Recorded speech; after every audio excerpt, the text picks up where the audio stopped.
Bienvenue dans ce live consacré à la news qui est arrivée il y a à peu près 2 semaines, dont je parle depuis un petit moment à mes abonnés newsletter, sur le mariage de l'année 2026, en tout cas à ce stade, de Taylor Swift et Travis Kelce. Et voilà, j'ai envie de vous parler du fait que j'ai remarqué que Internet n'a même pas encore saisi le dossier correctement et que votre chère Ghislaine, astrologue, stratège, a décidé de s'en accaparer. Je n'aurais jamais pensé que la première fois que je parle de Taylor Swift sur Astro by Gis, ce soit pour parler de son mariage. Mais voilà où nous en sommes. Écoutez, on va faire avec, hein. Et donc, bienvenue à ce live pour ceux qui vont suivre en direct. Et je salue aussi ceux qui vont regarder en replay.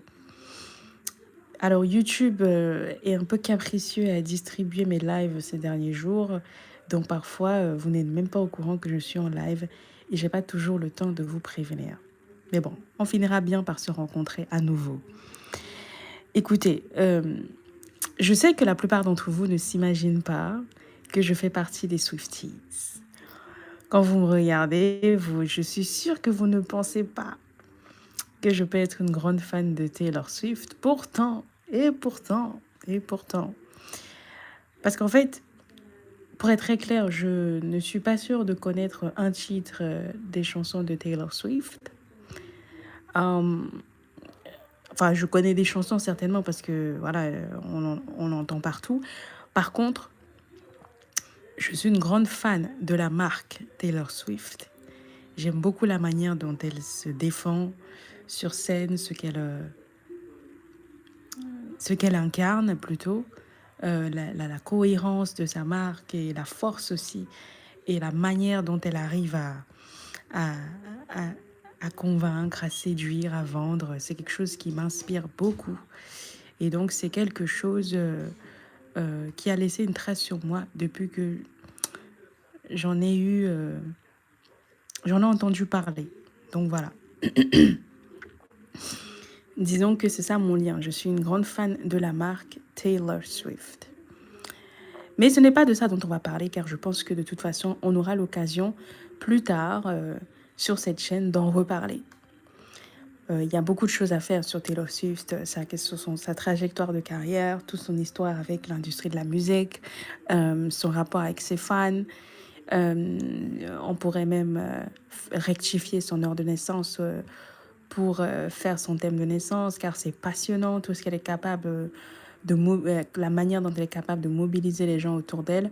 C'est très rare, suffisamment rare pour attirer mon attention.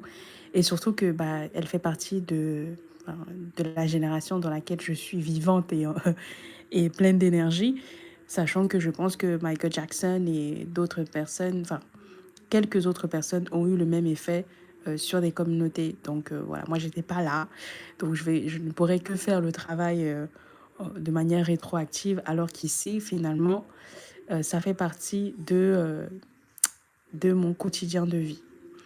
Donc voilà un peu pourquoi est-ce qu'on est là. J'ai vraiment envie de me saisir de ce mariage pour aborder certaines choses qui sont importantes pour moi en tant qu'astrologue. Donc ce mariage a été célébré le 3 juillet dernier et c'est ce qui m'emmène ici. Et moi personnellement, je l'ai découvert, je pense autour du 9, hein. Je crois que c'était le 7 ou le 9 que j'ai vraiment découvert qu'il y avait ce mariage. Bonsoir. Et donc, ce qui s'est passé, c'est que j'ai réouvert son thème de naissance, hein, et aussi j'ai recherché celui de son compagnon. Vu que je ne connais pas plus que ça, voilà, je sais que c'est quelqu'un de célèbre, mais comme je ne regarde ni le foot américain, ni du côté vraiment des célébrités, je n'étais pas au courant de son existence. Donc, c'est à l'occasion de ce mariage que je découvre le thème de ce mec-là pour la première fois. Et je suis très contente de trouver son thème, sachant qu'en plus, il a une heure de naissance qui est connue. Et mon deuxième réflexe, en tant que... Voilà, parce que celui-là, je pense que ça ne vous surprend pas, vous savez que je suis astrologue, mais mon deuxième réflexe en tant que créatrice de contenu, donc, c'est de regarder ce qu'en pensent les gens. Regarder ce qui circulait déjà. Je me suis mis à regarder Internet, les réactions, les journalistes, les commentaires, les astrologues aussi, effectivement. Et il y a quelque chose qui m'a frappée, c'est que j'avais vraiment l'impression que tout le monde regardait euh, des choses différentes et en fait personne surtout ne regardait les mêmes choses que moi, ce qui m'a un peu perturbée. Donc moi je me suis dit, bah, tiens, c'est étrange là. Et je vous explique tout de suite ce que je veux dire par là. Attendez, il y a quelqu'un qui écrit dans le chat. Elle va bien. Oui, elle va très bien, merci. Euh, je vais vous donner un exemple. J'ai vu énormément de vidéos. J'ai vu des titres qui parlaient du mariage du siècle, les routes bloquées à New York, les célébrités qui n'étaient pas invitées avec tout le drama autour de Blake Lively et enfin les Reynolds, plutôt le couple. On a parlé de la sécurité, de New York paralysée, du fait que c'était la veille de la fête nationale des Américains. Bref, il y avait beaucoup de contenu de ce type-là qui circulait. Et moi, en fait,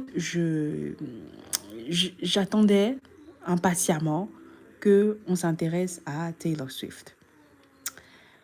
Et quand on parle de Taylor Swift, surtout, en fait, ce que je veux dire, c'est que, en fait, moi, la question que je me posais, c'était pourquoi, parce que c'est une question qui m'a très vite obsédée, pourquoi Taylor Swift, elle a choisi de se marier avec ce mec-là?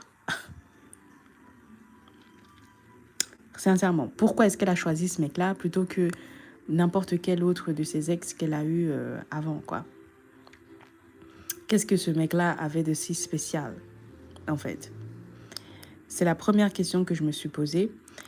Et parce que vu l'impact social qu'elle a, la personne qu'elle est, etc., je sais que ce genre de femme ne choisit pas un époux au hasard. Et en fait, quand je lisais tout ce qui était sur Internet, bah, je me rendais compte que cette question disparaissait complètement. Alors je me suis dit, bon, on va faire une petite enquête, hein, parce que moi j'adore les petites enquêtes, c'est l'été, j'ai un peu de temps, je suis un peu plus libre, j'ai besoin de sujets un peu plus légers, donc on va faire une petite enquête sur Taylor Swift. Et en fait, c'est du début de cette enquête dont on va parler dans ce petit live. Enfin, je dis petit, peut-être qu'il va durer 1 heure et demie, on ne sait jamais. Mais bon, c'est de cette enquête dont on va parler. Et en fait, la première chose qui m'a marqué, c'est que je pensais tomber sur des débats autour du couple. C'est-à-dire que dans ma tête, je pensais vraiment que j'allais avoir le fameux Travis et Taylor, le fameux Tavis d'ailleurs, et leur compatibilité. Je pensais que j'allais tomber sur les gens qui allaient faire des théories sur les raisons qui ont poussé Taylor à se marier maintenant. Je pensais tomber sur des raisons qui ont poussé Travis à demander à Taylor Swift en mariage et pas une autre. Et en fait, ben, je me suis vite rendu compte que malheureusement, la majorité des commentaires Internet parlaient surtout de la cérémonie, de l'événement qu'est le mariage. Ils parlaient très peu de ce que ça engage comme événement. Ils parlaient beaucoup comme acte plutôt, ils parlaient beaucoup du mariage en tant qu'événement ponctuel. Comme si c'était pas genre un contrat que tu signes pour le reste de ta vie, tu vois. Donc ça, j'ai trouvé ça étrange. Et j'ai trouvé ça étrange. Et aussi, je m'attendais... En fait, comme vous... Je sais pas si je suis claire, mais sachez que quand je dis que j'ai regardé, j'ai pas regardé un ou deux posts. Moi, je suis le genre de personne, quand je dis ça, en général, je finis par regarder 50 posts. Et je vais sur plusieurs plateformes. Instagram, Twitter, Facebook, euh, YouTube, et je vais même sur les blogs américains où les gens parlent spontanément comme Reddit. Et voilà, et tous les titres vraiment parlaient du mariage du siècle, des critiques sur la cérémonie. Il y a énormément, une pléthore de commentaires dessus. Et en fait, je me suis rendu compte que voilà, les conversations tournaient en boucle. Et j'étais très frustrée parce que personnellement, ce ne sont pas des sujets qui me passionnent. Déjà, Taylor Swift, elle ne me passionne pas pour sa vie personnelle. Donc, regarder ça en boucle, ça me saoulait. Parce qu'en fait, surtout, comme je connais l'impact marketing de Taylor Swift sur la société, sur, oui, la société occidentale en général, hein, sur les jeunes, je m'attendais quand même à plus d'implications émotionnelles de la part de ses fans. Je m'attendais à plus de manifestations, plus de gens qui tranchent pour ou contre le mariage. Vraiment, parce que je connais les Swifties, en fait, la proximité qu'ils ont avec elle. Je m'attendais vraiment à quelque chose de beaucoup plus tranché, beaucoup plus basé sur la relation en elle-même. Et en fait, j'attendais vraiment une conversation qui tournait autour des deux personnes qui venaient de se dire oui. Et du coup, je me suis demandé, est-ce que c'est une impression? Et donc, je suis repartie lire, j'ai regardé encore les commentaires YouTube, les publications Instagram, les réactions sur les différents réseaux sociaux, puis les analyses astrologiques qui commençaient à sortir. Et en fait, plus je lisais, plus j'avais l'impression euh, que tout le monde regardait cette histoire, mais on ne parlait pas de la même histoire. Parce que personne, en fait, ne regardait les choses qui, moi, m'intriguaient le plus. Et je vais vous redire la première question que je me suis posée, c'est pourquoi Travis? Pourquoi Travis? Pourquoi cet homme-là dans la vie de Taylor Swift? Pourquoi pas Joe Jonas? Pourquoi pas l'anglais avec qui elle était, l'autre Joe? Je ne sais plus comment il s'appelait. Pourquoi elle se marie maintenant à 36 ans, euh, après toutes les relations qu'elle a connues? Et surtout, qu'est-ce qui rend cette relation suffisamment différente pour avoir conduit au mariage alors que toutes les autres se sont arrêtées avant? Vous voyez? Et c'est pour ça que je vous ai fait le graphique que vous voyez, c'est que je vous ai résumé ce que Internet disait, hein, les profanes et tout. Après, on va parler des... non, c'était pas ça, on va parler des astrologues après. Je me suis trompée de slides, mais c'était ça. En gros, la plupart d'Internet disaient, waouh, super conte de fées. Les gens voulaient voir les photos du mariage. Les gens pensaient que c'était un mariage pour le business. D'autres pensaient que non, le mariage était secret, c'était une date différente, un jour différent, blablabla. Et aussi, il y avait une minorité qui pensait qu'ils vont bientôt divorcer. Vous voyez? Et donc, pour revenir à ma question, moi, ma question, c'était finalement, bah, pourquoi est-ce que personne ne parlait de l'étude de compatibilité en elle-même? Parce que souvent, avec ce genre de célébrité, les gens courent, en fait, pour essayer de regarder les signes, les machins et tout, sa compatibilité avec son mec, pour pouvoir se projeter, parce que c'est ce que vous faites, hein. Vous faites croire aux gens que vous voulez apprendre l'astrologie, mais en fait, vous ne voulez que raconter vos vies à travers les symboles astrologiques. En fait, vous servez juste du jargon, la plupart du temps, pour raconter vos vies. Et ça, c'est quelque chose sur lequel vous me donnez raison tous les jours quand je regarde vos commentaires. Quand vous regardez un contenu astrologique, vous voulez absolument pouvoir projeter votre propre histoire, celle de votre ex, etc. Sinon, vous êtes déçu, sinon, vous ne réagissez pas, etc. Donc, ne me faites pas croire que vous voulez des cours d'astrologie, ce n'est pas vrai. Ceux qui veulent des cours d'astrologie savent très bien où les trouver et il n'y en a pas beaucoup. Bon, maintenant, moi, je me suis dit, tiens, je pense que je vais peut-être devoir faire une étude de compatibilité pour pallier à ce manque-là, parce que c'est Taylor Swift, c'est quand même quelqu'un. Et donc, je savais que j'allais devoir ouvrir un vrai dossier. Et c'est ce que j'ai fait depuis plusieurs jours, comme je vous ai dit au tout début, avec mes abonnés de ma newsletter. J'ai commencé à observer, à lire, à comparer, et j'ai pris des notes que je leur ai partagées. Et en fait, vous avez d'ailleurs le lien qui est en description, hein, si vous voulez. Il y a mon site internet et vous allez facilement tomber sur ma newsletter. Ou alors vous allez dans la barre à propos de ma chaîne et vous allez voir blog et pouvez vous enregistrer. J'ai 2 sites internet, un vitrine et un commercial. Donc n'hésitez pas à choisir celui qui vous plaît. De toute façon, avec les 2 newsletters, vous allez recevoir des emails. Je disais, et en fait, l'enquête que j'ai commencée il y a donc depuis dimanche dernier, ça m'a amené vers quelque chose vers lequel je ne m'attendais pas. Je vous explique. En gros, la première chose que j'ai fait, c'est d'aller voir du coup vraiment ce que disait Internet, on va dire de la relation elle-même. Parce que vu qu'il ne disait pas grand-chose du mariage, et que ça faisait quand même 3 ans qu'ils étaient ensemble, moi je suis partie regarder qu'est-ce qu'ils disaient de la relation. Est-ce qu'ils trouvaient qu'ils étaient bien ensemble ou pas et tout. Et je vous la fais courte. 2023, les gens au début, dans leur tête, c'était que, en fait, personne ne parle du mariage parce qu'ils viennent de se rencontrer littéralement. Donc au départ, ça commence par une anecdote. Il y a Travis, pour ceux qui ne connaissent pas l'histoire, qui raconte sur son podcast qu'il avait fabriqué un bracelet avec son numéro de téléphone pour Taylor Swift lors de sa tournée pour lui offrir, mais qui n'a jamais pu le lui donner. Et donc, c'est quelque chose qui est perçu comme drôle, spontané et très audacieux, voilà, publiquement. Et les réactions à ça, c'était waouh, qu'est-ce que c'est mignon, il tente sa chance. D'autres étaient en mode elle répondra jamais, elle n'a pas son temps, oh, c'est juste un joueur de foot, il fait le malin. D'autres étaient en mode oui, le joueur de NFL qui a en gros tenté sa chance avec une superstar. Et donc, c'était ça l'histoire.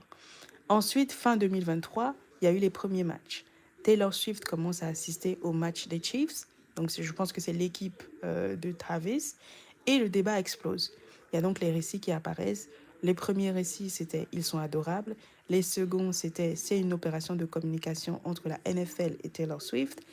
Et pendant des mois, ces récits coexistent. Et ça coexiste encore jusqu'à aujourd'hui.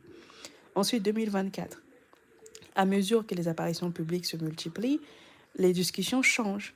Les fans ne se demandent plus vraiment si le couple existe. Ils commencent à se dire, ils commencent à les observer. Travis semble heureux, Taylor semble beaucoup plus joyeuse, elle semble apaisée aussi. Et c'est une relation qui paraît différente des précédentes. Il a l'air fier d'elle, il l'encourage publiquement, il est proche de sa famille à elle et elle aussi de sa famille à lui. Et elle se sent beaucoup plus détendue avec lui et petit à petit, on va dire que la méfiance du public diminue. Ensuite, 2025, les fiançailles. Le jour où les fiançailles éclatent, le débat change encore. Et cette fois-ci, on ne parle presque plus de savoir si le couple est réel. Les gens commencent déjà à parler de mariage, des enfants, de leur avenir, comme si le couple avait fini par être accepté par une grande partie du public. Et là, on arrive à 2026, le mariage. Et c'est personnellement là où je m'arrête, parce que j'ai lu énormément de réactions. Et dans tout ce que j'ai lu, et Dieu seul sait que Ghislaine sait lire, personne ne semble se demander pourquoi Taylor a choisi Travis. Et ce qui m'a vraiment surpris en remontant jusqu'en 2023, c'est que pendant 3 ans, Internet s'est surtout demandé est-ce que ce couple est réel? Est-ce que ce n'est pas une opération marketing? Et aujourd'hui, Internet se demande, avec le mariage, comment s'est déroulé le mariage. Parce que ce mariage, apparemment, il a été visiblement très secret.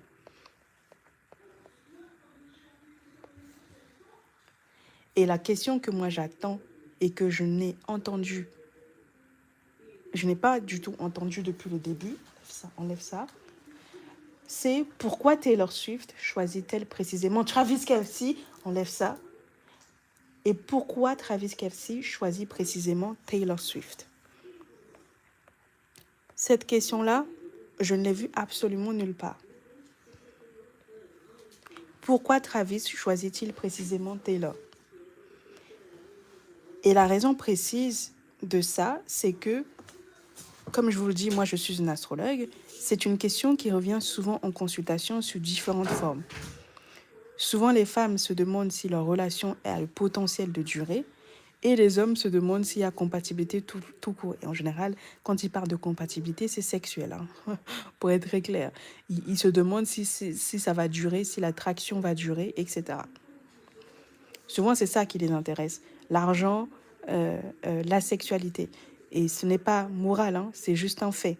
Moi, en tant qu'astrologue, je peux vous le dire. Et vous pouvez demander à des coachs, vous pouvez demander à des thérapeutes qui suivent des hommes. Vous verrez si les réponses sont très différentes. Bon. Et donc, voilà, ce sont des questions qu'on me pose souvent sous différentes formes. Les gens me demandent, oui, je suis avec mon tel, est-ce que ça va marcher, est-ce qu'on est compatible? Mais quand tu creuses, souvent la plupart du temps, c'est est-ce que ça va durer? Est-ce qu'il est capable est-ce qu'il me comprend? Et souvent, les femmes, elles cherchent à comprendre les hommes. C'est très rare qu'une femme me demande si un homme est capable de la comprendre, elle. C'est souvent dans l'autre sens. Qu'est-ce qu'il veut? Qu'est-ce qu'il cherche? Qu'est-ce que machin? C'est souvent ça. Et est-ce que ça peut durer? Est-ce qu'il va m'épouser? Alors que les hommes, ils ont des questions très pragmatiques. Ça ne veut pas dire que certaines recherches sont supérieures à, à, à d'autres, hein, mais je vous explique ce que moi je vois. Et donc, c'est vraiment quelque chose qui vous préoccupe le plus. Donc, c'est pour ça que quand je regarde un couple, moi, je ne regarde pas juste un couple, je regarde comment est-ce que mes abonnés, comment est-ce que je peux apprendre, je peux tirer quelque chose de cet événement pour transmettre quelque chose à mes abonnés d'un point de vue astrologique, d'un point de vue stratégique, en termes de, voilà, de gestion de couple, etc. Moi, j'ai toujours ce double regard. Je regarde, malheureusement, je n'ai plus le luxe de regarder les événements pour ce qu'ils sont. J'ai toujours mon regard d'analyste qui est activé. C'est comme ça que je fonctionne. Et donc, c'est la raison pour laquelle, quand j'ai regardé le mariage de Taylor Swift et de Travis, euh, je me suis dit, non, il faut que j'enquête, il faut que j'en sache plus et que je creuse. Et, et donc, ce qui m'intéresse le plus à ce stade, c'est la décision. La décision des deux de se marier. Moi, c'est ça qui m'intéresse, en fait. Ce qui m'intéresse avec Travis et Taylor Swift, c'est le fait qu'ils soient passés à l'acte. Pourquoi, après autant d'années, pourquoi, après autant de rencontres, autant d'histoires, deux personnes finalement décident que l'une et l'autre seront la bonne personne pour s'engager devant Dieu, leur famille et le monde, vu qu'ici ils sont célèbres. Si on prend Taylor Swift, par exemple, pendant des années, Taylor Swift, elle est sortie, elle a fréquenté des chanteurs, des musiciens, des acteurs, des hommes appartenant finalement au même univers qu'elle. De l'industrie du divertissement, la musique et le cinéma. Et puis arrive Travis Kelce. C'est un joueur de football américain de la NFL. Et c'est le sport le plus populaire de son pays. Et c'est un univers qui est profondément différent finalement. Ce n'est pas du tout, ce n'est pas du tout le même univers. Et donc moi, je me suis dit,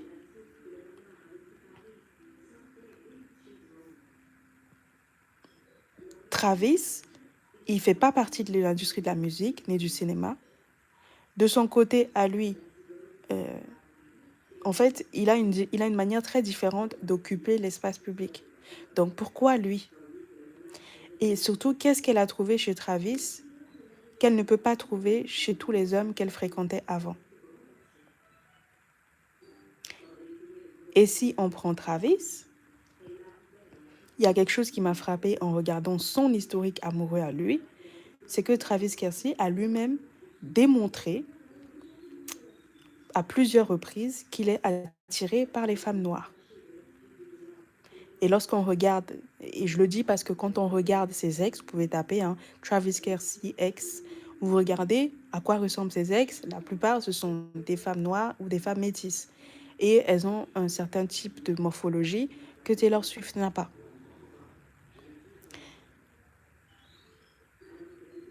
Et donc, c'est comme ça que je suis arrivée à cette conclusion. Et d'ailleurs, il ne l'a jamais nié. Je ne suis pas sûre qu'il l'a déjà dit explicitement, mais voilà, il est tellement constant dans sa manière de rencontrer des femmes que je me suis posé la question. Et, et comme je vous dis, moi, je ne cherche pas à tirer des conclusions. Moi, quand je regarde ça, je me dis, tiens, pourquoi Taylor Swift? Qu'est-ce que Taylor Swift représente dans la trajectoire de Taylor Swift? Parce qu'il y a mon regard d'analyste, il y a mon regard d'astrologue et il y a mon regard de stratège. Donc je me dis, est-ce que ses goûts ont évolué ou est-ce que finalement, il n'a eu accès ou qu'il n'a montré qu'un seul type de goût?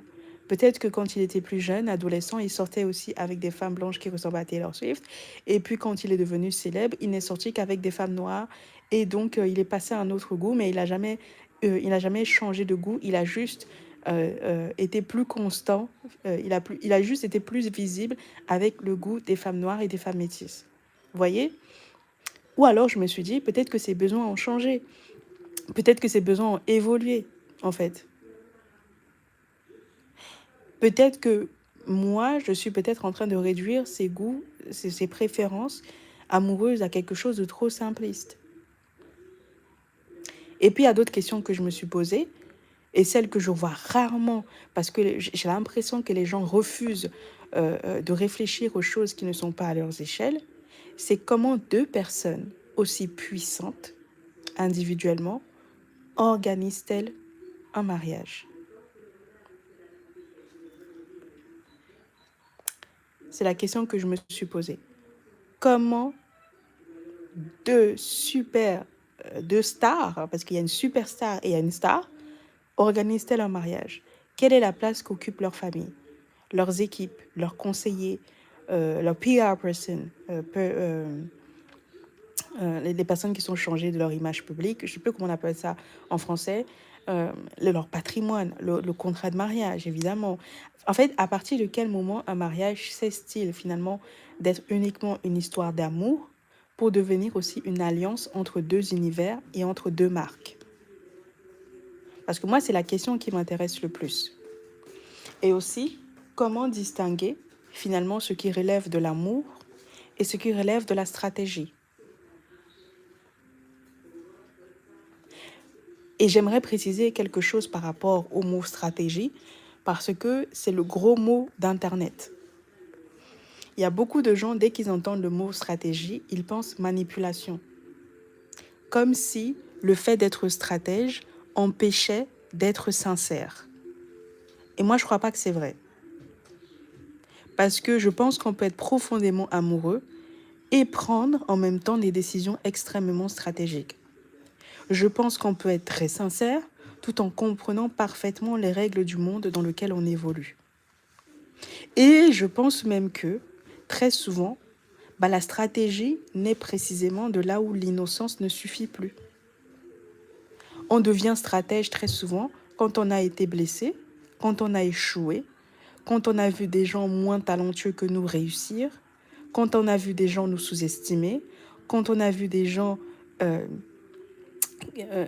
qui sont moins doués, moins intelligents, moins riches et que nous, faire plus que nous.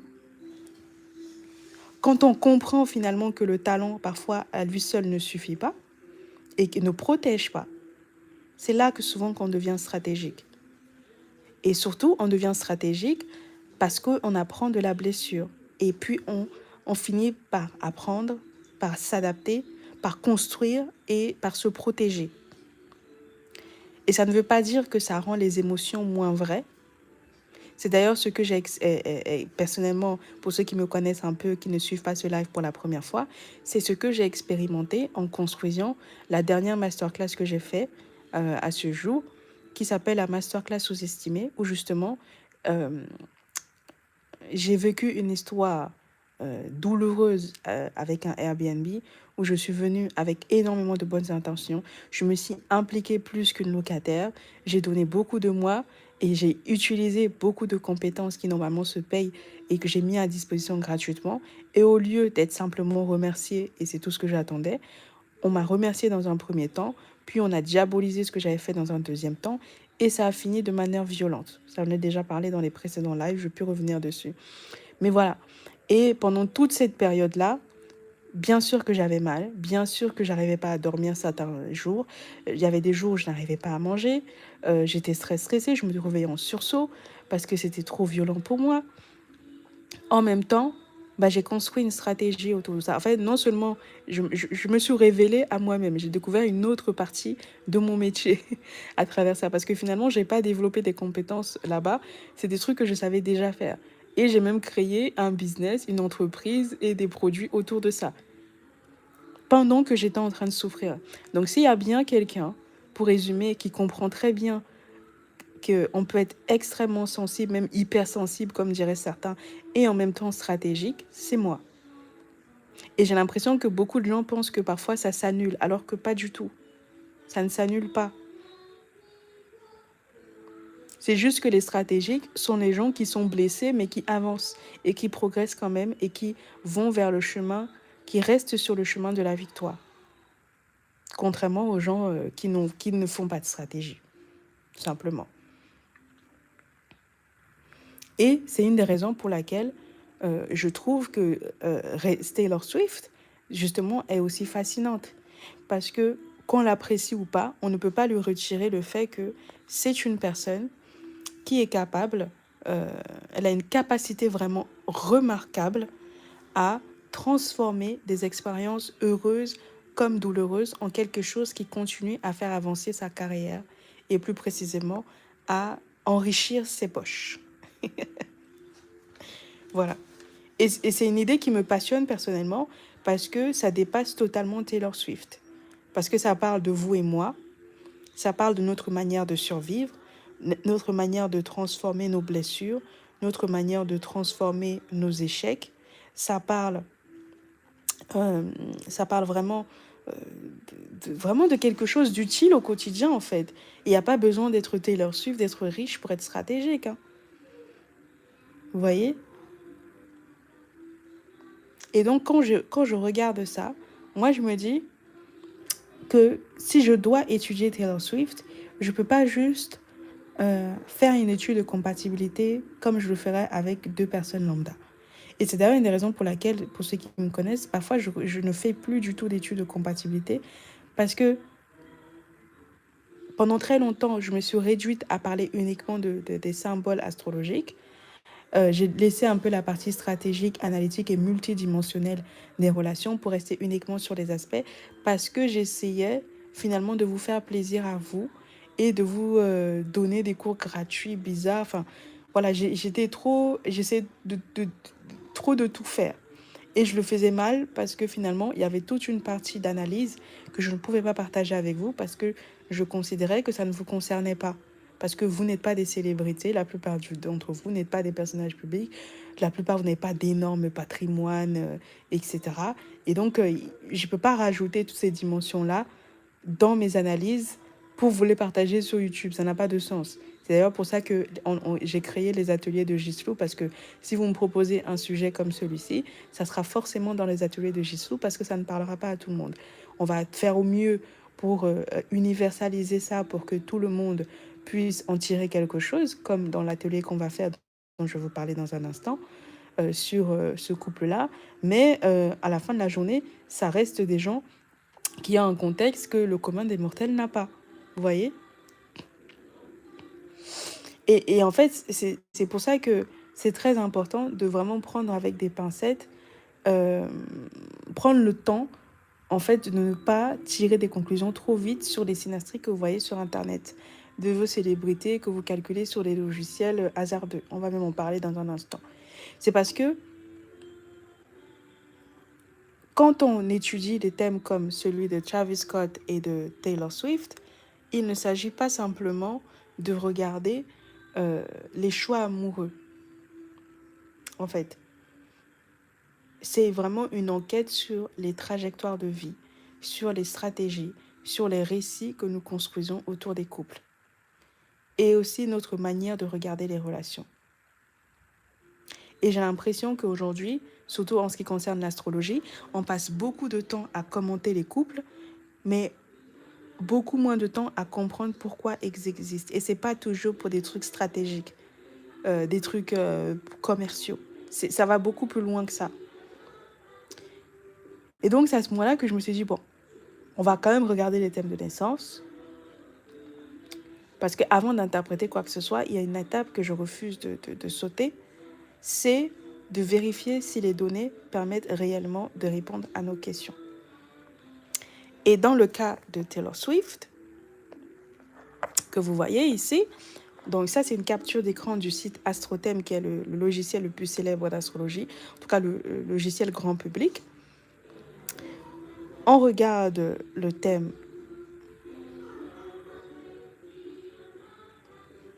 de Taylor Swift, et c'est quelque chose que je ne vois absolument nulle part expliqué sur Internet. Et je ne vois aucun de vos soi-disant astrologues experts vous le dire de manière répétée. c'est que il faut vérifier en fait si les données permettent réellement une étude de compatibilité, quelle qu'elle soit. Et ça, je sais que ça vous paraît ennuyeux et basique,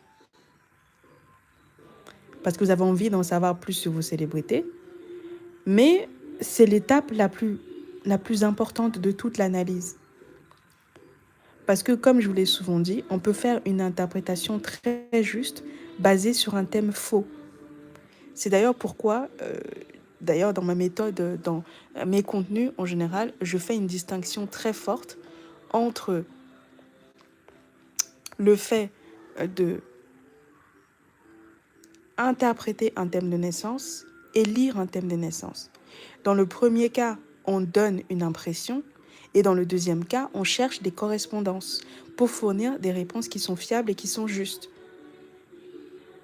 Et c'est la démarche de lire un thème qui permet parfois de se rendre compte que l'ordre de naissance doit être corrigé en fait. Et parfois c'est quelques minutes, hein, c'est pas toujours des... Non, c'est quelques minutes, etc. pour que ça corresponde vraiment aux événements de la vie de la personne. Et donc par conséquent, lorsque je vais sur AstroThème personnellement, je ne regarde pas directement les planètes, les aspects, les machins pour savoir ce que j'ai en commun avec les célébrités. Je cherche pas à me reconnaître dans les gens.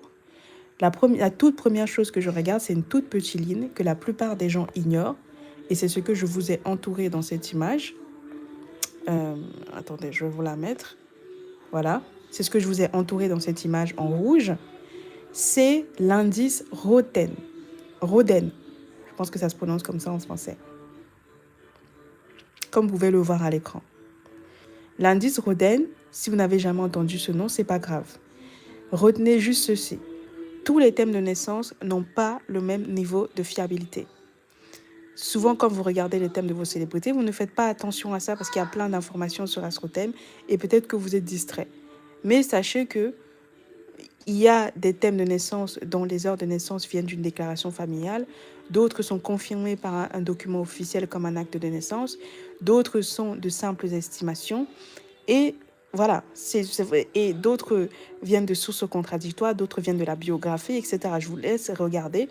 Quand vous allez sur AstroThème, vous pouvez cliquer sur les lettres là qui sont entourées à rouge à l'écran et vous allez vous rendre compte de ça. À chaque fois que vous allez cliquer sur un profil, ils vont vous expliquer leur barème. Mais sachez que c'est une différence qui change énormément de choses.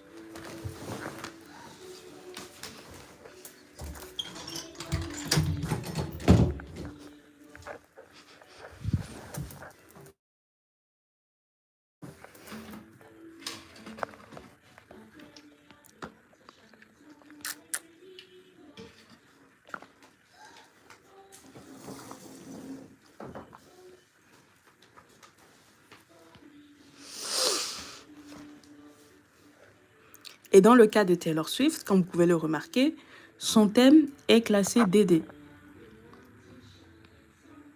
Donc, autrement dit, pour elle, ça veut dire spécifiquement qu'il y a plusieurs heures de naissance qui circulent. Et la plupart se contredisent. Et AstroThème lui-même précise, le logiciel du coup, que ces données sont utilisées davantage par curiosité que comme une certitude. Donc concrètement, pour vous en tant qu'amateur d'astrologie et tout, et aussi nous en tant que professionnels, ça veut dire simplement que quand on regarde le thème de Taylor Swift qui s'affiche donc après, et je vais vous mettre le thème qui s'affiche, hein. Ah non, c'est pas sur le C. Quand on regarde donc ce thème-là, on ne peut pas tirer des conclusions donc sur son ascendant, parce que c'est l'heure de naissance qui donne la position de l'ascendant. Et donc par défaut, le reste des autres maisons astrologiques, des 11 autres maisons. On ne peut pas se fier à sa 7e maison, à son milieu du ciel et parfois aux certains aspects de sa lune. Parce que selon qu'elle soit, si elle est née à 2 heures du matin, sa lune ne sera pas au même degré que si elle est née à 23 heures ou si elle est née à 16 heures. Et parfois même dans une journée, selon le jour où la personne est née, la lune a changé de signe. Vous voyez ? Donc quelqu'un peut avoir indiqué, comme là, imaginons, Taylor Swift, elle a la lune à 3 degrés cancer dans son thème orienté. Donc là, par défaut, quand on ne connaît pas l'heure de naissance, souvent on oriente à midi. Donc imaginons que ça c'est midi. Bah, peut-être que Taylor Swift, elle est née plutôt à, je sais pas moi, 1h30 du matin. Et dans ce cas-là, la lune aurait été en Gémeaux, pas en Cancer.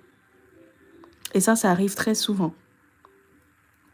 Donc voilà, il y a toutes ces choses-là qui font que finalement, on ne peut pas.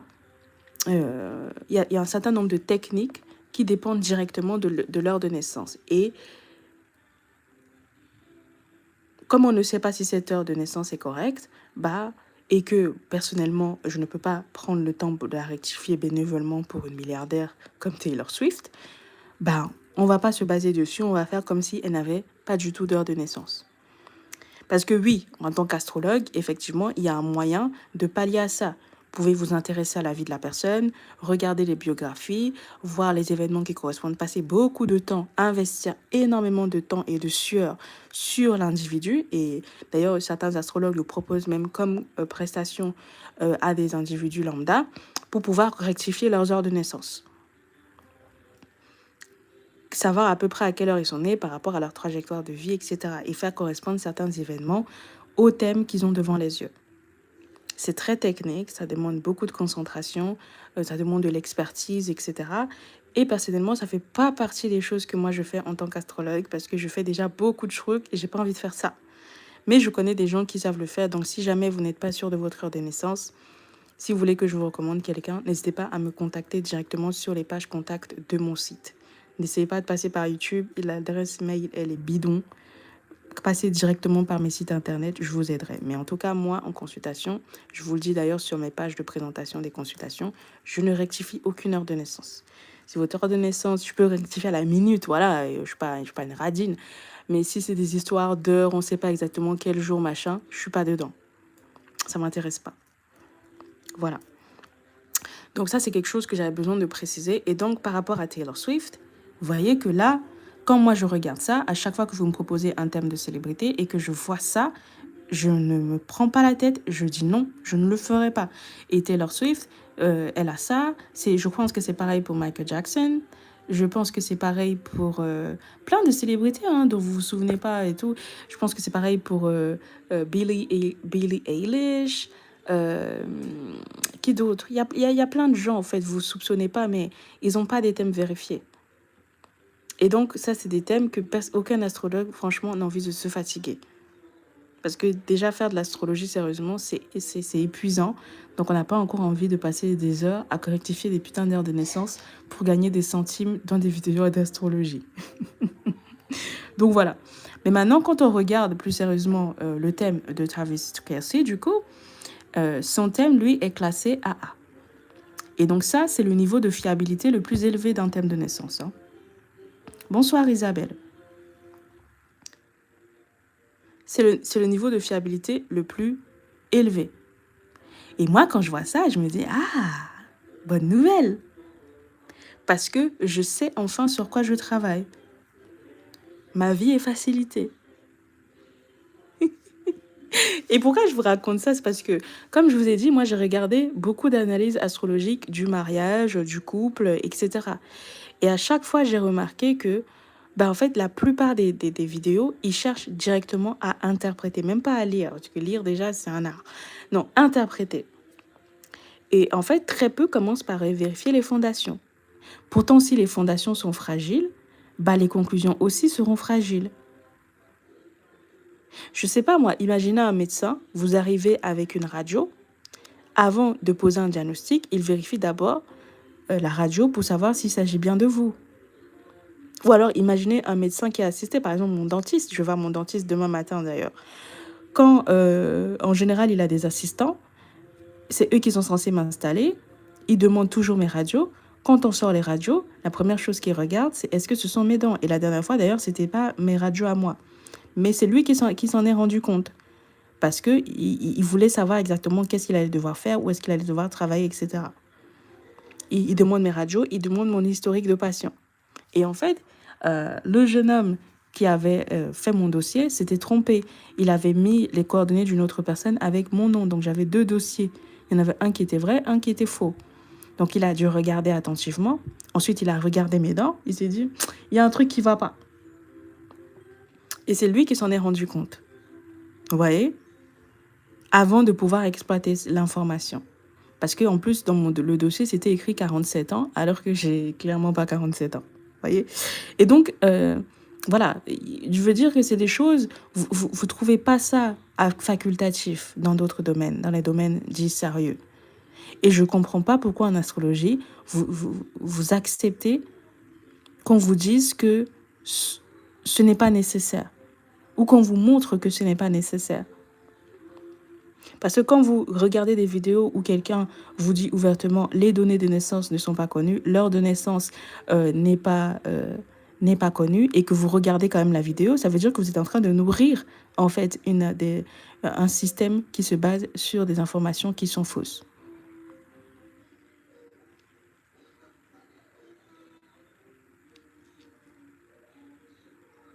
Bon.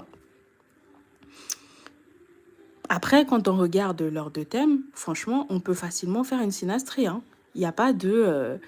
on peut très bien ouvrir une synastrie et se dire, je veux vous montrer les 20 aspects, vous dire, regardez Vénus est ici, regardez Jupiter, machin. Franchement, c'est à ma portée, c'est même à votre portée à vous aussi. C'est pas, ça demande pas d'être particulièrement doué pour ça. Je peux vous dire, par exemple, regardez la Vénus de Taylor et regardez le Mars. Où est son thème à lui, là? Regardez la Vénus de Taylor et regardez, j'en sais rien, moi, le soleil de Travis, etc. Je peux très bien faire ça. Je peux très bien vous dire Jupiter, machin, Jupiter ceci, comme dans la plupart des contenus, comme dans la plupart des carousels Instagram, d'ailleurs. Mais ce n'est pas ma manière de travailler. Parce que l'accumulation d'aspects, ce n'est pas ça qui fait une bonne étude astrologique. Enfin, pour être totalement transparente, ce n'est même pas ça qui fait une étude astrologique, parce que ça, ChatGPT peut le faire. Parce que si vous voulez me dire ça, ça veut dire que les logiciels astrologiques feraient déjà le métier d'astrologue. Et que Claude, Gemini, ChatGPT peuvent faire le métier d'astrologue. Si vous pensez que faire une synastrie amoureuse, c'est regarder les interaspects entre les deux thèmes. Vous pouvez très bien prendre en capture d'écran ces thèmes-là, donner à ChatGPT, et je suis sûre qu'il va vous donner une synastrie basée sur les deux, les deux aspects. Alors, il y a quelques chances qu'il se trompe parce que parfois, il ne lit pas très bien les flèches. Donc, si vous lui écrivez les aspects, il va vous dire beaucoup de choses. Parce que ce n'est pas compliqué. Ce n'est pas compliqué. Ce qui fait un astrologue, ce n'est pas de savoir lire les interaspects entre deux thèmes. C'est pas ça qui fait un astrologue. Hein. C'est pas le fait de savoir lire une conjonction ou un carré. C'est de savoir quand cette conjonction mérite vraiment d'être... quand est-ce que cette conjonction mérite d'être étudiée? Quels aspects ne sont pas importants? Quels aspects doivent être mis de côté? Quels aspects sont intéressants pour quel sujet? Lesquels sont prioritaires? Et ça, aucun logiciel actuellement ne peut le faire à votre place.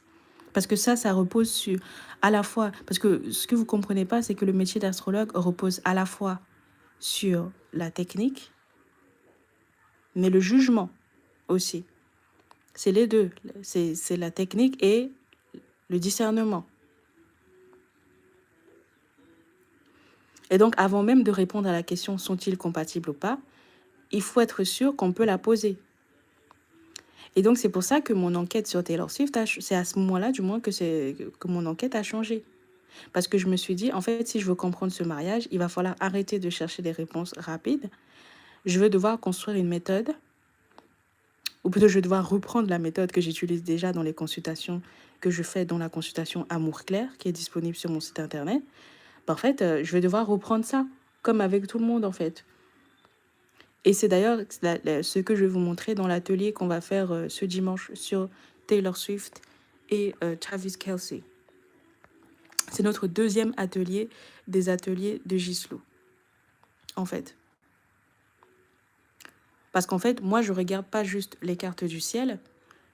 Je vais vous apprendre à distinguer ce que l'astrologie permet vraiment d'affirmer de ce qu'elle ne permet pas encore de conclure quand l'un des deux thèmes n'est pas vérifié. Ok? Donc maintenant, j'étends un premier coup d'œil aux deux thèmes de Travis Kelce et de Taylor Swift. Donc, vous voyez le thème ici, là. Comme je vous ai dit, on ne tient pas compte de la position d'ascendant et la position des maisons. Ce qu'on voit par contre, c'est que Taylor Swift est Sagittaire. Elle a potentiellement une lune en Cancer et potentiellement en conjonction avec Jupiter. Elle a une conjonction Mercure-Neptune, une conjonction Mercure-Uranus et une conjonction Neptune-Saturne. Ensuite, elle a une conjonction Mars-Pluton.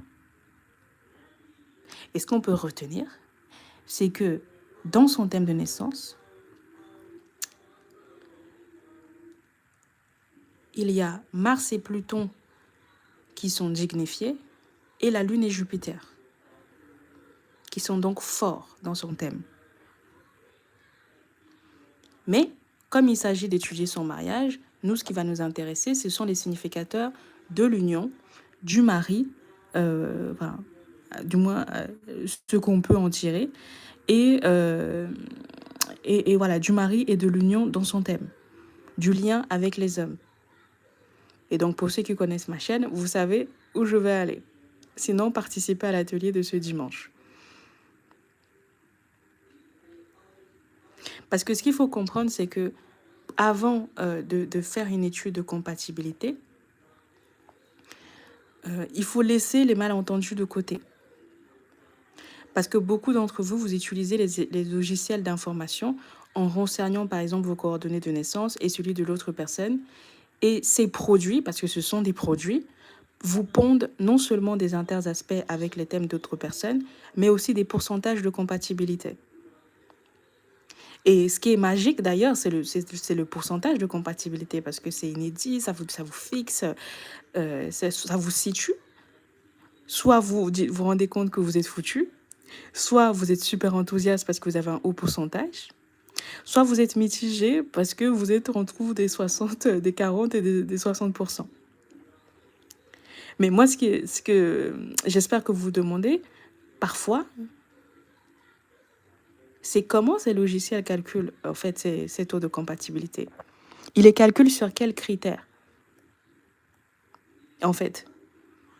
Parce que de toute façon, ils sont faits pour le grand public, pour tout le monde, sauf que nous n'avons pas les mêmes objectifs quand nous sommes en couple. Il y en a qui sont en couple juste pour tirer parti financièrement, d'autres qui sont en couple pour avoir de la sécurité émotionnelle, d'autres qui sont en couple pour fuir leur famille, d'autres qui sont en couple pour construire un patrimoine avec quelqu'un d'autre, d'autres qui sont en couple pour le sexe, d'autres qui sont en couple pour avoir un toit sur la tête,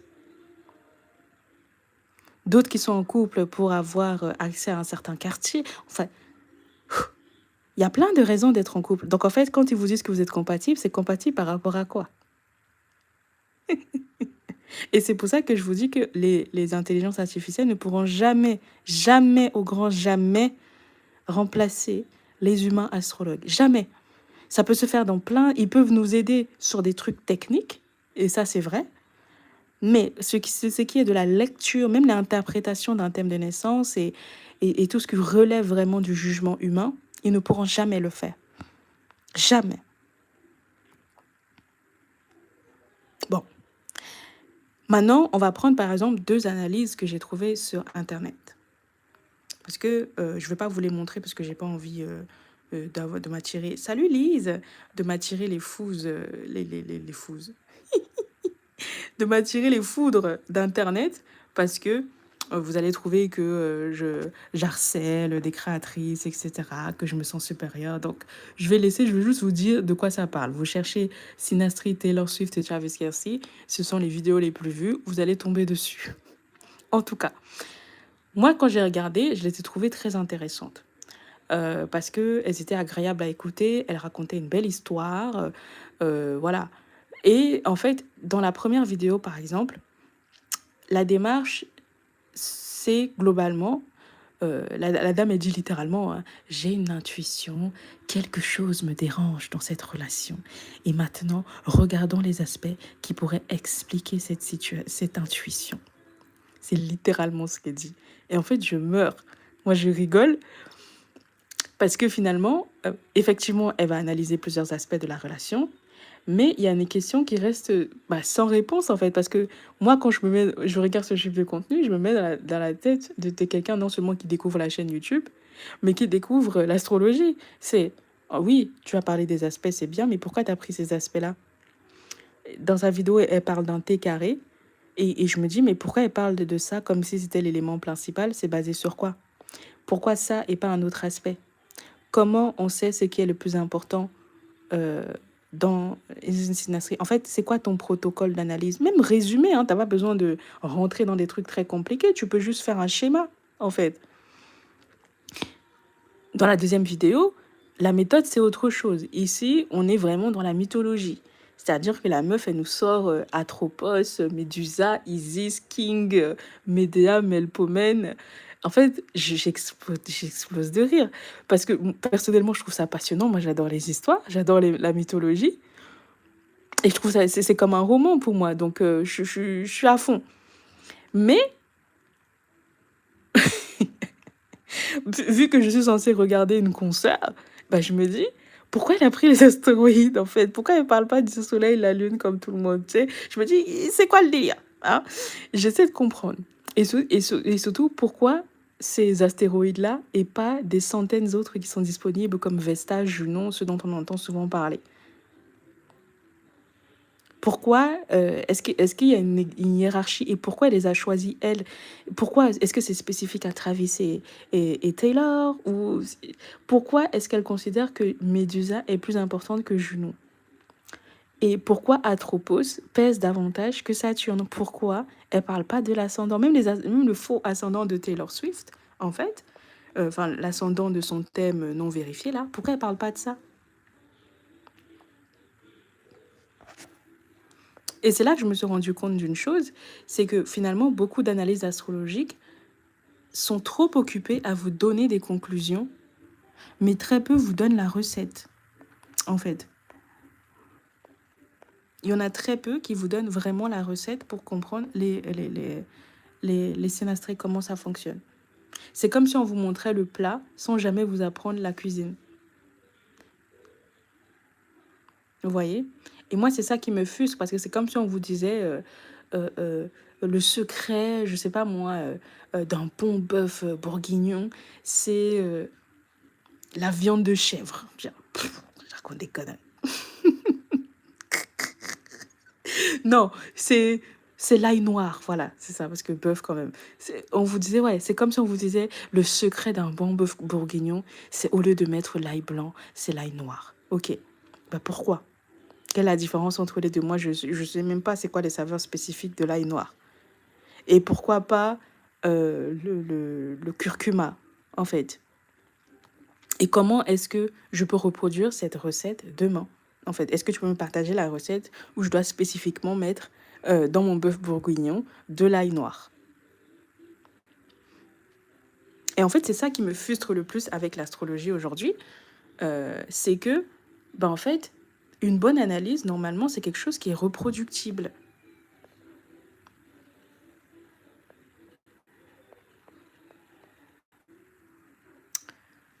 C'est quelque chose qui est censé être reproductible.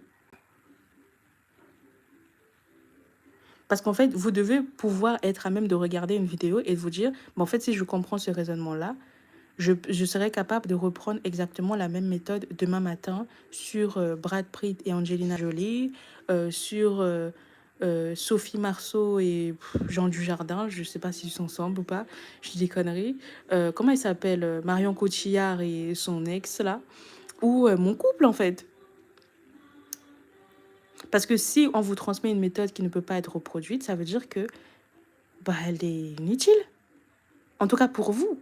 Parce que ça fait des vues à la personne qui le fait. Ça fait de l'argent indirectement.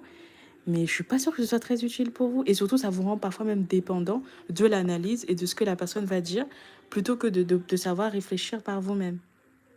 Et de pouvoir la contredire.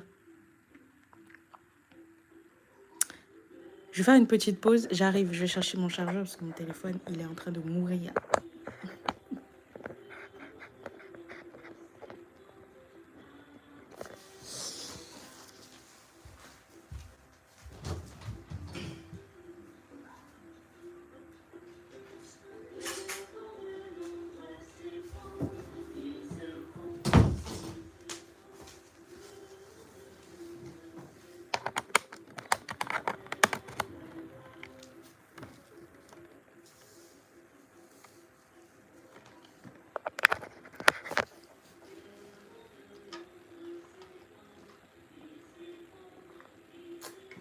Je suis là.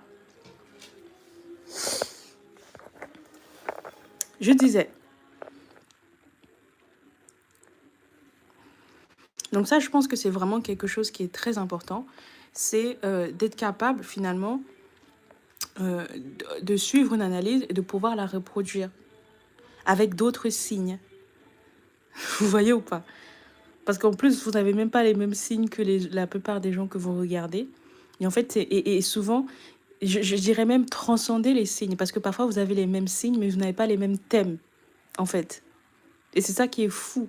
C'est-à-dire que j'ai l'impression que les gens comprennent théoriquement ce que ça veut dire, mais ils ne comprennent pas vraiment ce que ça veut dire.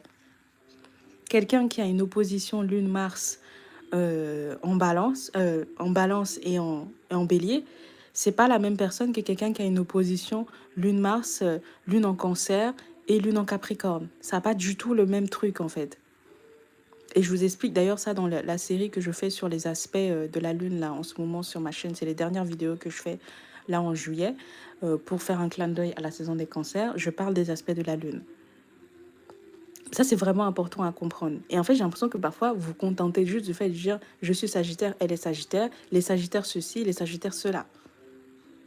Alors que parfois, vous savez que c'est pas vrai. Mais peut-être que vous n'avez pas encore, je sais pas, assez de techniques ou de méthodes qui vous permettent de remplacer ces automatismes-là par quelque chose qui est beaucoup plus proche de la vérité. Parce que souvent, une vierge peut être très, très proche d'un bélier, en fait. Parce que leurs thèmes se ressemblent.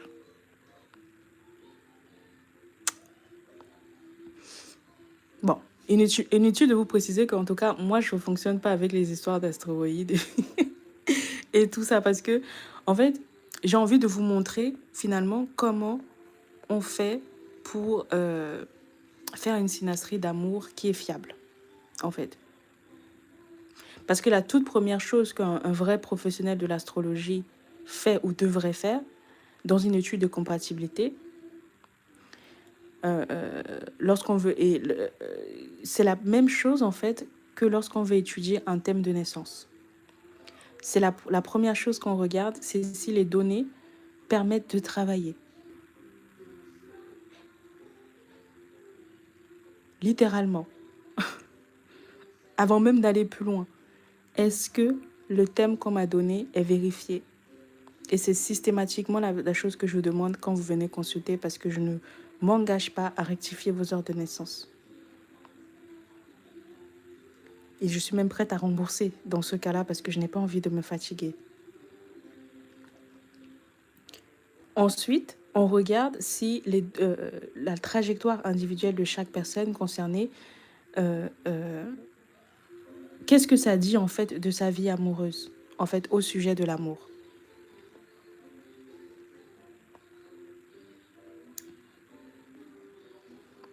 C'est pour ça que je vous ai mis ce graphique, c'est que d'abord on regarde les données, effectivement.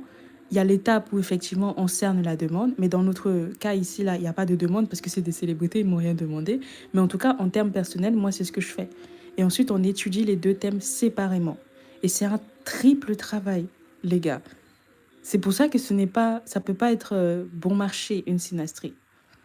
Sinon, la personne est en train de faire n'importe quoi. Ça ne veut pas dire que parce que c'est cher, ce sera bon.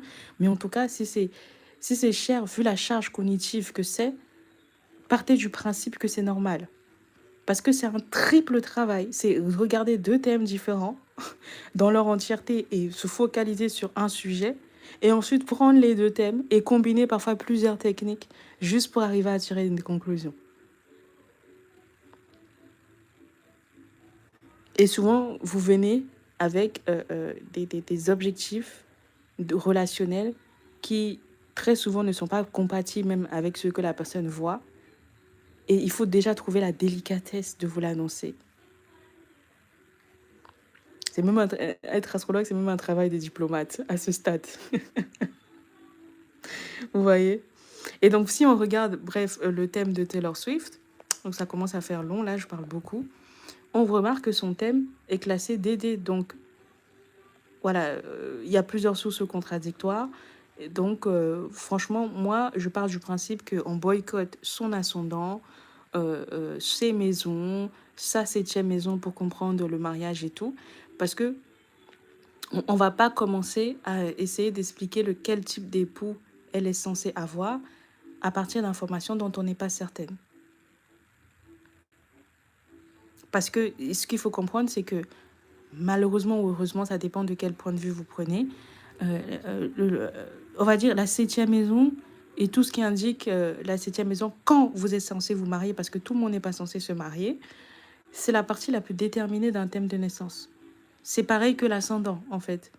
C'est-à-dire que je vous ai souvent dit que l'ascendant, c'est ce avec quoi vous naissez, les qualités avec lesquelles vous naissez. Ça ne dépend pas de vous, c'est juste un acquis, comme le capital physiologique, la génétique, etc. C'est des choses que vous ne pouvez rien faire dessus. Après, ce qui change, c'est ce que vous faites tout au long de votre vie. Est-ce que vous renforcez ce capital? Est-ce que vous l'affaiblissez? Blablabla. Et en astrologie, c'est défini par le maître d'ascendant. Qu'est-ce que vous en faites de ce qu'on vous a donné? Où est-ce que vous l'exercez, etc. C'est essentiellement ça. Et la 7e maison, c'est la maison opposée, c'est la même chose. C'est voici le partenaire que Dieu, l'univers, ou je ne sais pas qui, a prévu pour vous. Voilà. Voilà à quoi il va ressembler, voilà quel métier il va faire, voilà va être son caractère, voilà quels vont être ses problèmes, voilà vont être ses défis. C'est terminé. En fait, si vous vous mariez, parce qu'il y a plein de gens, ils ne se marient pas. Mais ils vivent des vies amoureuses, épanouies, etc. Ça, c'est encore un autre sujet. Mais en tout cas, en ce qui concerne le mariage, c'est très déterminé, beaucoup plus que ce qu'on vous laisse croire. Il y a plein de trucs qui peuvent changer et tout dans la vie, les métiers, la situation financière, les objectifs, les ambitions. Mais ça, là, c'est la partie la plus déterminée de la vie d'une personne. Et il faut vraiment que les astrologues aient le courage de vous le dire. Parce que quand on sait lire, on se rend compte que très souvent, on ne se trompe jamais. Donc, quand vous sortez avec des gens avec qui vous êtes censé vous marier, ça se voit. Direct. Il n'y a pas d'ambiguïté, ça se voit. Même si ça va durer 3 mois, ça va durer 30 jours, ou ça va durer 3 ans, 30 ans, ça se voit. Bon. Maintenant, quand on regarde le thème de Travis Kelce, ce gars-là, il est où là? Donc lui, son thème est vérifié. Donc si on veut s'interroger sur ce mariage, ben, on va regarder son thème à lui. Vous voyez? Parce que c'est ce qui a le plus de sens en fait. Au lieu de centrer mon analyse sur la pop star, celle qui fait le plus cliquer, bah, je vais me centrer sur la seule personne qui est capable de me donner les informations les plus fiables sur eux deux.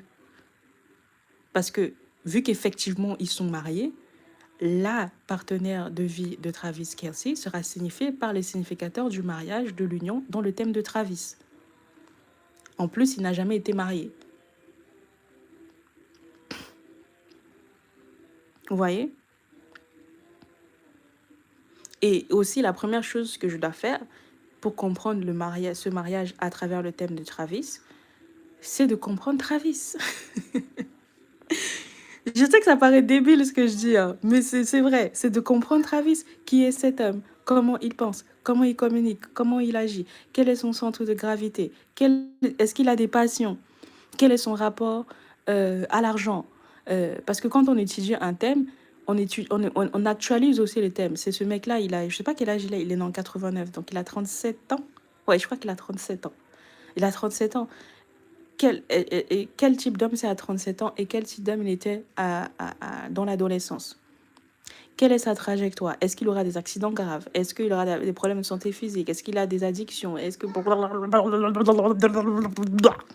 Quel genre de partenaire au quotidien sera-t-il? Vous voyez? Et c'est le genre de choses que je vous apprends à faire, j'ai appris du moins à faire aux gens qui ont participé à la masterclass Percer un thème. Qu'on a fait, je pense que c'était en avril ou en mars de cette année. Et il y aura d'ailleurs une réédition bientôt qui sera en live. C'est vraiment comment réunir les informations qui vous apprennent qui est la personne que vous essayez de comprendre. Je vous apprends là-bas comment réunir les informations et comment les hiérarchiser et comment synthétiser le tout. Et ça, c'est de l'astrologie. Tout le reste là, c'est du bullshit. C'est du bullshit, en fait. Et une fois qu'on a fait ce travail préliminaire, après, je peux m'intéresser à l'épouse de Travis. Et donc, si je veux connaître l'épouse de Travis, vous avez bien entendu, si je veux savoir à quoi elle ressemble symboliquement, qui elle est, quel est son métier, ses traits de caractère les plus saillants, quel significateur parle d'elle, quels sont les acteurs de son mariage, quels indices me permettent ensuite de comparer finalement tout cela à Taylor Swift. C'est dans cet ordre-là que je travaille. Et donc, si je devais commencer avec le thème de Travis, dans le thème d'un homme, l'un des premiers significateurs de l'épouse, c'est la lune. Parce que c'est ce qui est traditionnellement associé au féminin. Et donc l'épouse, la mère, blablabla. Donc je vais regarder son signe, son degré, les aspects qu'elle reçoit, son maître, sa force et son état céleste général. Et ici, la lune de Travis Kelce, elle est en Sagittaire, à 12 degrés Sagittaire, en troisième maison. Alors, qu'est-ce qu'elle reçoit comme aspect? Elle reçoit un sextile de la conjonction Soleil-Mars de Travis. Et c'est tout. Vous voyez? Et là, en troisième maison. Bon. Et ensuite, je commence à construire le portrait. Puis, je vais regarder la septième maison. Comme Travis n'a jamais été marié, effectivement, ce sera la maison qu'on regarde. Sinon, on aurait dû décaler les maisons. Pareil, je vais regarder son signe, son ou ses maîtres si cette septième maison est interceptée, les planètes qui s'y rapportent, les éventuelles interceptions, les liens entre tous les significateurs, etc. Donc ici, la septième maison, elle est en poisson, avec le signe du bélier qui est intercepté. Donc les maîtres de cette septième maison seront Jupiter, Neptune et Vénus, les trois maîtres des poissons. Puis les maîtres du bélier, Mars et le Soleil et Pluton. Et ensuite, je vais regarder Vénus, parce que dans beaucoup de ces contenus-là, on vous parle souvent de Vénus comme la significatrice de l'amour. J'ai déjà fait une vidéo pour vous expliquer que Vénus ne signifie pas l'amour, c'est le soleil. Si vous voulez savoir comment quelqu'un aime, c'est son soleil, en fait. Vénus, c'est les sentiments matériels, les sentiments perceptibles, les sens. C'est la continuité de ce qui fait battre le cœur. Mais ce qui fait battre le cœur, c'est le soleil, parce que c'est ce avec quoi c'est en analogie, donc le signe du zodiaque, en gros. C'est comme ça que, en fait, il faut que vous compreniez que quand vous parlez des traits de personnalité, et vous parlez de ce que la personne aime, apprécie, etc., souvent, vous parlez de ce que la personne aime et comment la personne aime. C'est les choses auxquelles elles sont réceptives. Et c'est les choses qu'elle aime montrer. On va parler des langages de l'amour, je pense, la semaine prochaine, dans le prochain atelier. Pas les 5 là, de Gary Allman ou je sais pas quoi, là, je sais plus comment il s'appelle. On va parler des 18 langages de l'amour. Vous allez comprendre ce que je veux dire. Et on va faire les résonances avec les signes astrologiques pour que ça soit peut-être un peu plus clair. Il y a tout ça, en fait. Donc, Vénus, ce n'est pas l'amour. Bref, vous avez une vidéo dessus, je vais peut-être la mettre en description. Donc, Vénus, c'est le significateur général du mariage. Dans le thème d'un homme, c'est souvent Lune-Vénus qu'on regarde et celui d'une femme, Soleil-Mars. Et donc, Vénus, elle est significateur général du mariage et des contrats. Et le mariage est un contrat. Et donc, voilà, c'est pour ça que je vous dis que les gens qui vous parlent d'astrologie là et qui ne savent pas de quoi ils parlent, enfin, flemme. Et ensuite, je vais regarder le soleil. Le soleil, je viens de le dire, la manière d'aimer, les élans du cœur, les sentiments, etc. Lune, Vénus, le rapport au féminin de manière générale, à son féminin interne en tant qu'homme, mais aussi aux femmes externes. Pareil pour les femmes, hein, soleil, c'est toi, ton rapport à ta masculinité et l'externe. Les hommes de ta vie. Père, oncle, machin. Enfin, non, père et mari, quand il y en a. Ensuite, on va regarder les encadrements de chaque significateur, blablabla, la sexualité, la personnalité. En fait, tout ce qui constitue un mariage, en fait. La communication, parce que souvent, on vous parle de lune, Vénus, etc. Et vous oubliez que bah, quand on est marié, on parle, on discute, on vit ensemble, on gère des problèmes ensemble, on prend des décisions financières, éducatives, psychologiques, spirituelles ensemble, en fait. Donc, il faut regarder tout ça, le niveau de maturité. C'est tout ça, en fait, qui souligne les enjeux d'une union conjugale. Et en fait, à partir de ce moment-là, vous comprenez pourquoi je vous disais tout à l'heure qu'un logiciel ne pourra jamais faire ça, parce que ça demande de la matière grise humaine. Parce que là, tout d'un coup, on ne peut plus regarder les placements isolés, elle a Mars là-bas, il a Vénus, machin. Non. On cherche la cohérence, on cherche à faire une synthèse, on cherche déjà à comprendre qu'est-ce que c'est que Mars dans le thème de X et qu'est-ce que c'est que Vénus dans le thème de X et qu'est-ce que ça signifie précisément. Parce qu'il y a les fonctions de chacune des planètes de manière générale et puis il y a les fonctions appliquées au thème qu'on regarde.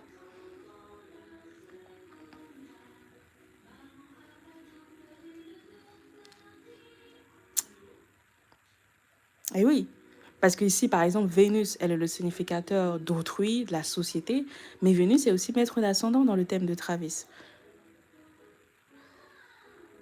Et Vénus est significateur de l'argent, ce qui n'est pas le cas dans tous les thèmes, parce qu'elle est maître de la deuxième maison. De l'argent personnel, je veux dire, de Travis. Vénus est significateur de la sexualité et de la philosophie de vie de Travis, ce qui n'est pas le cas dans tous les thèmes. Et donc, quand on va regarder les aspects de Vénus, on ne va pas juste se dire « Ah, sa manière d'aimer. » Non, en fait, on va regarder qu'est-ce que ça signifie Vénus pour lui. Et quand ça va faire un aspect avec le thème de Taylor, une fois qu'on connaît son heure de naissance, qu'est-ce que ça signifie quand le significateur de X est en contact avec le significateur de Y? Et en fait, c'est ça la vraie synastrie, c'est une conversation permanente entre tous ces éléments. Et moi, c'est cette conversation-là qui m'intéresse. Parce qu'au bout de 4 heures de travail, bah, j'avais toujours pas commencé la synastrie. Parce que il était d'abord essentiel de comprendre comment ces gens-là fonctionnent séparément, en fait. Comment ils fonctionnent séparément? Qu'est-ce que chacun cherche symboliquement dans l'union? Et c'est ce travail-là, comme je vous dis, que je fais dans toutes les consultations que vous pouvez retrouver sur Astro by Gis. Parce que c'est un triple travail. Et en fait, quand je regardais, je me suis amusée à comparer certains éléments du thème de Travis avec celui, par exemple, d'une de ses anciennes compagnes, Kayla Nicole, qui est une Afro-Américaine. Je me suis rendu compte justement de pourquoi il a choisi Taylor, en fait, et pas une autre femme. Même sans connaître l'heure de naissance du thème de Taylor. Et je ne vais pas vous dire, parce que ça, c'est réservé à l'atelier, à ceux qui vont participer dimanche. Participer à l'atelier, on va bien discuter de ça. Parce que il faut que vous compreniez que quand on regarde une synastrie, on regarde deux humains. On ne regarde pas des symboles astrologiques. On regarde des gens qui arrivent dans une relation avec un héritage, des anciennes relations, des blessures, des victoires, un contexte culturel, des déceptions, des croyances sur l'amour, hein, qui sont déterminées justement, qu'on peut observer à travers certains aspects du thème de naissance. Et tout ça influence finalement la manière dont ils vivent une relation, parce que les symboles, ce sont des catalyseurs ou des significateurs de la vie. Donc il faut toujours partir en fait de la vie pour comprendre l'astrologie. Moi, c'est comme ça que je fonctionne. Souvent, vous êtes là, j'ai vécu X, ça correspond à tel symbole. Alors que c'est d'abord les symboles qu'il faut comprendre, quelle partie de la vie ça représente et voir après à quoi ça correspond dans la vie de la personne. Et donc, c'est la règle que j'ai appliquée, que je vais vous partager dans l'atelier. C'est finalement, on va regarder quel schéma se répète dans la vie de Travis et qu'on peut voir d'un point de vue astrologique. Lesquels est-ce qu'il a dépassé? Pareil pour Taylor. Et qu'est-ce qui continue de se reproduire? Et c'est seulement avec cette perspective, finalement, qu'on peut évaluer ce que cette nouvelle relation est susceptible de produire. Et c'est là que commence le métier d'astrologue, en fait. Parce qu'un bon astrologue, finalement, c'est quelqu'un qui est à la fois analyste, psychologue, enquêteur, stratège, statisticien, littéralement, conseiller, pédagogue et parfois même diplomate, comme je vous ai dit. Et donc, il doit à chaque fois reconstituer la trajectoire, identifier les mécanismes invisibles, distinguer ce qui relève finalement d'un schéma durable et ce qui relève plutôt d'une période transitoire, plutôt que de vendre des certitudes. Et il doit aussi savoir communiquer. Parce que parfois, il y a des gens qui arrivent dans des relations amoureuses, ils sont traumatisés. Et donc, il faut savoir leur dire la vérité. Personnellement, moi, je trouve que l'intégrité, l'authenticité, c'est essentiel en tant que personne pour moi. Euh, je ne supporte pas les hypocrisies. Je dirais pas les mensonges, mais la malhonnêteté. C'est un truc avec lequel j'ai eu énormément de mal. Donc, moi, je pars toujours du principe que je dois dire la vérité, mais il faut savoir comment la dire aux gens. Parce que l'astrologie, c'est pas juste un exercice de lecture, c'est un exercice de discernement. Et c'est après tout ça qu'on peut se dire qu'on est astrologue. Et c'est pour ça que ça me fait rire que parfois les gens ne comprennent pas pourquoi certaines prestations astrologiques coûtent cher. Mais c'est à cause de ça. Parce que ce que nous on fait là, vous ne pouvez pas faire ça. Et j'ai eu beaucoup de clientes qui sont des consultantes du coup, qui sont venues me voir. Elles sont tombées sur des super bons techniciens, mais de mauvais communicants, qui les ont traumatisés, en fait. Et la plupart du temps, ce sont des hommes. Parce que les hommes et la communication, ça mérite une masterclass à part entière.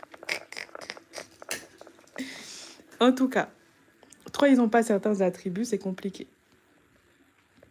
Donc voilà, ça c'est ce dont on va parler dans l'atelier qu'on aura ce dimanche sur Taylor Swift et Travis. Si vous avez des questions, c'est le moment, parce que je vais bientôt vous quitter, ça fait un moment que je suis là. Je voulais que ça fasse moins de 2 heures ce live, Seigneur, ça dure trop longtemps. Je parle trop. N'hésitez pas à poser vos questions. Mais on va parler de ça ce samedi. Ce sera notre atelier. Ça s'appelle le piège de Tavis. Vous avez le lien qui est épinglé dans les commentaires. On va vraiment rentrer en détail sur finalement quels sont les enjeux qu'on peut observer de cette relation d'un point de vue stratégique, effectivement, astrologique euh, et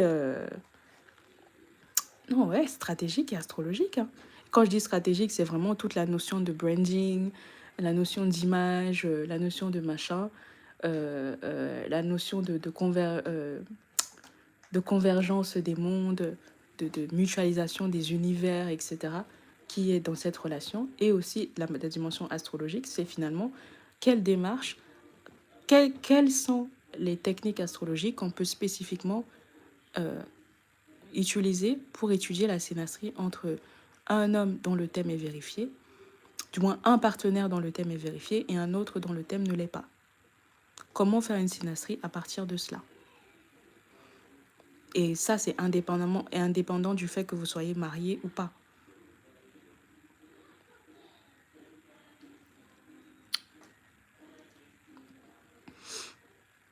Parce que pour moi, finalement, le mariage de Taylor Swift et Travis Kelce, c'est juste un prétexte pour parler d'amour.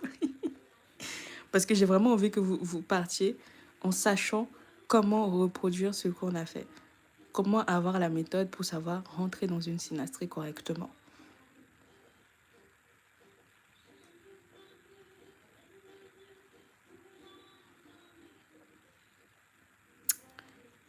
Ah ah. Bah écoute, viens dans l'atelier et tu sauras. Je répondrai dans l'atelier qui aura ce dimanche 19 juillet.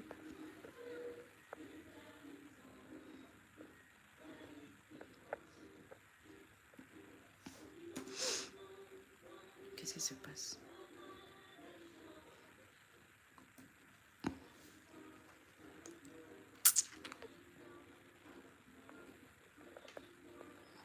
Est-ce que vous avez des questions sur tout ce que j'ai dit depuis le début?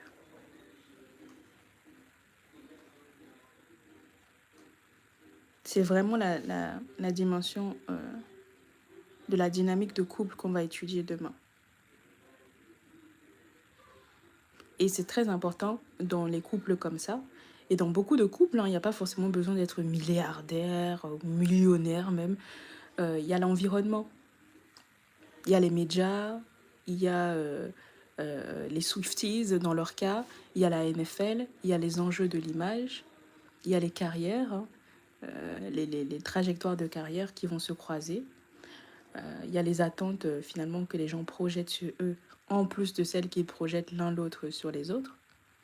Il y a toutes les couches qui interagissent en permanence et qui modifient finalement la manière dont la relation peut évoluer. Et en fait, c'est ça qu'on va reconstruire dimanche. Parce que c'est une part, une grande partie des analyses que l'on voit aujourd'hui sur Internet. Une grande partie de ce qui manque. C'est-à-dire que même pour répondre à la question est-ce qu'ils vont durer, c'est qu'est-ce qui va durer? Est-ce que c'est l'amour? Est-ce que c'est euh, euh, euh, l'aspect positif de la stratégie relationnelle, la stratégie d'image? Est-ce que c'est l'entente avec l'entourage? Est-ce que c'est le fait que Travis va être apprécié longtemps par les fans de Taylor ou l'inverse? Qu'est-ce qui va durer en fait? Parce qu'il y a plein de choses qui rentrent en jeu dans un couple en fait. Parce que je sais, la question que tu poses, c'est d'avoir directement la conclusion. Et moi, je ne peux pas donner la conclusion comme ça. Et en tout cas, j'ai un atelier pour ça. Mais surtout, même si je te dis, tu vas croire que ça se base sur mon opinion personnelle. Et c'est pour ça que c'est important de faire les ateliers où on prend le temps d'analyser les choses pour que vous compreniez pourquoi est-ce qu'on arrive à certaines conclusions. Et ce sont les diagnostics qui mènent aux conclusions.